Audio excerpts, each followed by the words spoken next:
పూరా local. Welcome to పూరా local. Bharat Pak మధ్య సరిహద్దు ఉద్రిక్తతలు తలెత్తినప్పుడు పాక్ అండగా ఎందుకు నిలిచానా అని టర్కీకి బుద్ధి వచ్చేలా భారత్ దెబ్బ మీద దెబ్బ వేస్తూనే ఉంది. బాయ్కాట్ టర్కీ పేరుతో ఆ దేశంపై తీవ్ర ప్రభావం పడేలా పలు భారతీయ సంస్థలు, వ్యాపారులు నిర్ణయాలు తీసుకుంటున్నారు. తాజాగా లక్నోలోని ఆభరణాల వ్యాపారులు టర్కీ డిజైన్ల జ్యువెలరీ దిగుమతి, అమ్మకం, ప్రదర్శనను బహిష్కరించాలని నిర్ణయించారు. దీంతో అక్షయ తృతీయ రోజున అమ్మకాల ఛార్జ్లో అగ్రస్థానం ఉన్న టర్కీ ఆభరణాలు ఏకంగా బహిష్కరణకు గురయ్యే పరిస్థితికి చేరుకున్నాయి. ఇక్కడ టర్కీ ఆభరణాలు కొనే వారు ఉండరని పలు జ్యువెలరీ వ్యాపారులు విశ్వసిస్తున్నారు. అయితే ఇటీవల జరిగిన అక్షయ తృతీయ సందర్భంగా టర్కీ డిజైన్ ఆభరణాలకు భారీగా గిరాకీ ఏర్పడిందని లక్నోలోని చౌక్ సరఫరా అసోసియేషన్ ఉపాధ్యక్షుడు తెలిపారు.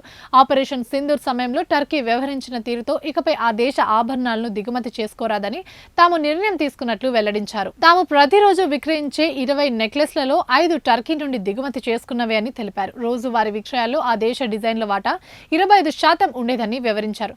గతంలో టర్కీ నుండి భారీగానే ఆభరణాలు దిగుమతి చేసుకునే వాళ్ళం, కానీ ఇప్పుడు నిలిపేశామని వివరించారు.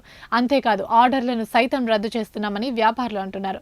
ఇంకోవైపు ఢిల్లీలోని జేఎన్యూ, జామియా మిలియా ఇస్లామియా వర్సిటీతో పాటు హైదరాబాద్లోని మౌలానా ఆజాద్ జాతీయ ఉర్దూ విశ్వవిద్యాలయం టర్కీ వర్సిటీలతో చేసుకున్న పలు ఒప్పందాలను ఇప్పటికే రద్దు చేసుకోగా తాజాగా మరో 2 ఐఐటీలు సైతం అదే బాటలో నిర్ణయం తీసుకుంటున్నట్లు తెలుస్తుంది.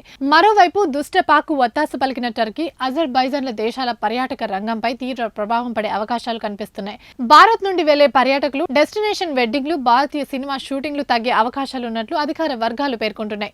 అంతేకాదు టర్కీ తీరు పట్ల యాపిల్ రైతులు సైతం భగ్గుమంటున్నారు. అక్కడి నుండి యాపిల్స్ దిగుమతిని పూర్తిగా నిషేధించాలని కోరుతున్నారు. దేశవ్యాప్తంగా టర్కీ వస్తువులు, పర్యాటకాన్ని బహిష్కరించాలన్న డిమాండ్లు ఎక్కువగా కనిపిస్తున్నాయి. ఇవి ఇప్పటివరకు అప్డేట్స్. మరిన్ని అప్డేట్స్ కోసం చూస్తూనే ఉండండి పూరా లోకల్.